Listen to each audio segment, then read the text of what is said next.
Good evening everyone. तो जैसा कि कल हम डिस्कस किए थे वीडियो में कि निफ्टी का पीसीआर इंडिकेट कर रहा था कि ओवरसोल्ड जोन में निफ्टी जा चुका है, तो एक रिकवरी आ सकता है कल। टेक्निकल ग्लिच के कारण, इंटरनेट के कारण वीडियो तो आप लोग तक नहीं जा पाया था, बट हम कोशिश किए थे कि टेक्स्ट के रूप में भी जितना पॉसिबल हो हम लिख के आपको बता सकें।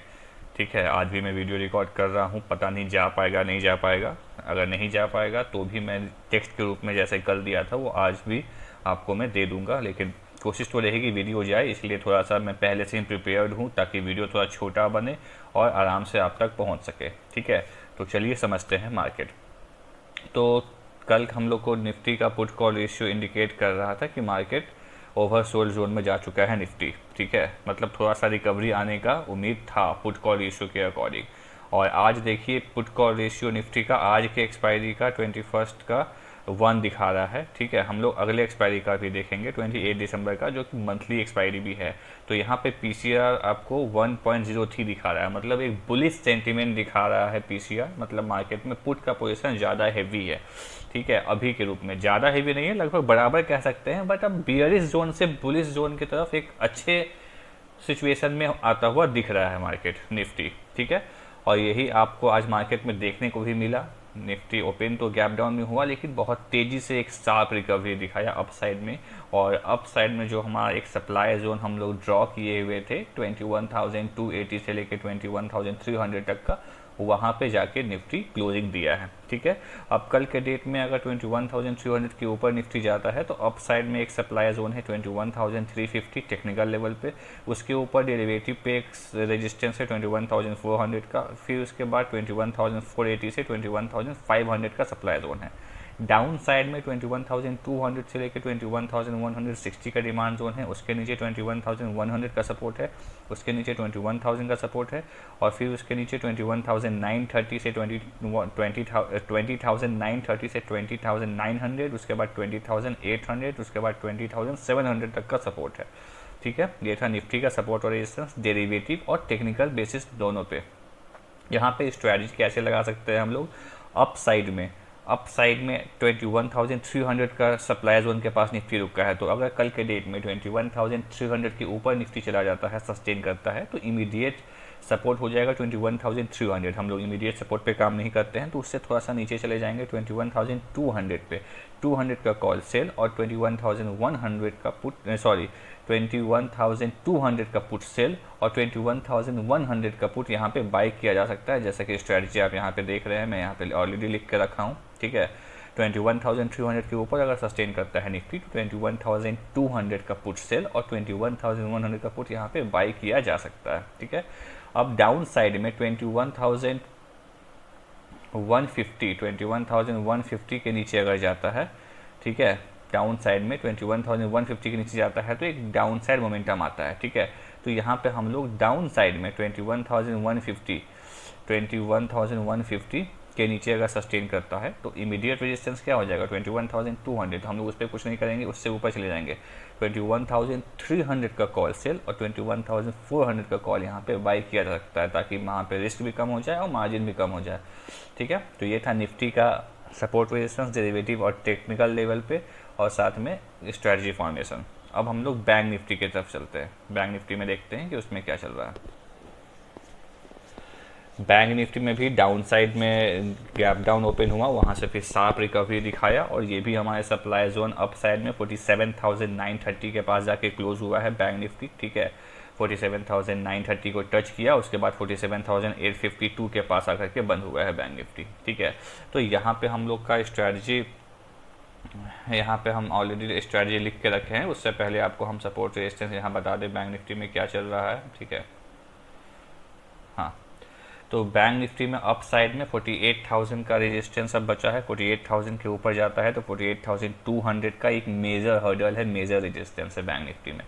डाउन साइड में 47,800 का सपोर्ट है, उसके बाद 47,700, 47,500, 47,300, 47,200 और 47,000 का, ये सब डेरिवेटिव डेटा पे सपोर्ट और रेजिस्टेंस है। ठीक है, बीच में डिमांड जोन की अगर हम बात करें तो डाउन साइड में 47,800 के नीचे 47,700 से 47,500 47,580 तक यहाँ पे डिमांड जोन है, ठीक है। इसके बाद ब्रेक होगा तो 47,200 से लेकर 47,150 तक डिमांड जोन है डाउन साइड में। यहाँ पे स्ट्रैटेजी को देखें तो अप साइड में 48,000 का जो अगला रेजिस्टेंस है उसके ऊपर जब बैंक निफ्टी सस्टेन करेगा तो इमीडिएट सपोर्ट क्या हो जाएगा 48,000। तो 48,000 पे कुछ नहीं करेंगे। इसके पहले जो सपोर्ट है जो कि है 47,800, तो हम लोग 47,800 का पुट सेल और 47,600 का पुट यहाँ पे बाय कर सकते हैं ताकि प्रीमियम मार्जिन भी कम हो जाए और रिस्क भी कम हो जाए। साथ में लोअर साइड में 47,650 का यहाँ पे 47,650 का यहाँ पे सपोर्ट है यहाँ पे, ठीक है। ये जो जोन है आपको 47,650 ये डिमांड जोन, क्योंकि इमीडिएट बेसिस पे तो 47,800 सपोर्ट है, वो ब्रेक होगा तो ठीक उसके नीचे 47,700 से लेके 47,650 तक का ये जो है ये लेवल जो है 650 तक का ये एक अच्छा डिमांड जोन है, क्योंकि यहाँ पे देखिए पहले भी रुका फिर रुका तो मतलब यहाँ पे आकर रुक सकता है। इसीलिए हम लोग 47,650 को थोड़ा सा इंपॉर्टेंस दिए हैं यहाँ पे। तो 47,650 के नीचे अगर सस्टेन करता है बैंक निफ्टी तो 47,800 का कॉल सेल और 48,000 का कॉल यहाँ पे बाई किया जा सकता है, जिससे प्रीमियम गलने का बेनिफिट भी मिलेगा, मार्जिन भी कम हो जाएगा और रिस्क भी कम हो जाएगा। तो ये था निफ्टी और बैंक निफ्टी का अपडेट। स्टॉक्स में हमारे पास देखते हैं कौन सा स्टॉक में लॉन्ग बिल्डअप हुआ है और किस स्टॉक में शॉर्ट बिल्डअप हुआ है, ठीक है। लॉन्ग बिल्डअप में है एनएमडीसी है लॉन्ग बिल्डअप में। तो यहाँ पे हम लोग एनएमडीसी का चार्ट ओपन कर लेते हैं। एनालिसिस ऑलरेडी हम करके रखे हैं ताकि जल्दी से वीडियो बन सके और आप तक पहुंच सके, ठीक है। एनएमडीसी में अप साइड में रेजिस्टेंस है 195, 197 से लेके 200 का डेरिवेटिव डेटा के बेसिस पे। अप साइड में सप्लाई जोन है 194.30 से 195 तक का। डाउन साइड में सपोर्ट है 193, 190, 187, 185, 182, 180 का। और अप साइड डाउन साइड में एक डिमांड जोन है 193 से 192.40 का, ठीक है। अप साइड स्ट्रेटजी यहाँ पे फॉर्मेशन हम लोग कर सकते हैं अगर सप्लाई जोन के ऊपर जाता है, यानी कि 195 के ऊपर अगर जाता है एनएमडीसी तो वहाँ पे 193 का पुट सेल और 191 का पुट यहाँ पे बाई किया जा सकता है। क्यों किया जा सकता है? क्योंकि जैसे ही 195 सप्लाई जोन के ऊपर जाएगा तो ये supply zone immediate demand zone बन जाएगा, 195 रेजिस्टेंस से सपोर्ट बन जाएगा।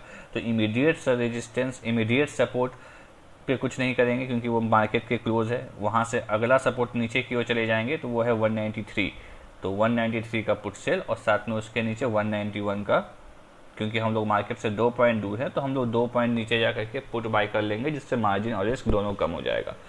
सिमिलरली डाउन साइड में 192.40 का डिमांड जोन है, 193 से लेके 192.40 तक का डिमांड जोन है ना, तो 192.40 जैसे ही ब्रेक होगा तो इमीडिएट रेजिस्टेंस क्या हो जाएगा 193, उसके ऊपर का रेजिस्टेंस 195, इसीलिए 195 का कॉल सेल और 197 का कॉल यहाँ पे बाई किया जा सकता है, ठीक है। उसके बाद दूसरा स्टॉक है जिसमें शॉर्ट बिल्डअप हुआ है आज के डेट में, वो है बजाज ऑटो, ठीक है। बजाज ऑटो में आज के डेट में शॉर्ट बिल्डअप हुआ है। तो बजाज ऑटो में यहाँ पे भी एनालिसिस करके रखे हैं, नेट स्लो है इसलिए थोड़ा सा चार्ट आने में टाइम लग रहा है। ये लीजिए आ गया। बजाज ऑटो में अप साइड में 6300 का रेजिस्टेंस है डेरिवेटिव डेटा के बेसिस पे। उसके बाद 6322 का सब एक रेजिस्टेंस है, सप्लाई जोन बन गया है यहाँ पे टेक्निकल लेवल पे। उसके ऊपर 6358 का रेजिस्टेंस है टेक्निकल लेवल पे। उसके बाद 6400 का रेजिस्टेंस है डेरिवेटिव डेटा के बेसिस पे और उसके ऊपर 6439, 6464, 6486 और 6500 का रेजिस्टेंस है डेरिवेटिव डेटा के बेसिस पे, ठीक है। डाउन साइड में बजाज ऑटो में 6234, 6200 तक का एक जोन है डाउन साइड में। उसके बाद 6100 फिर 6000 तक का सपोर्ट है डेरिवेटिव डेटा के बेसिस पे।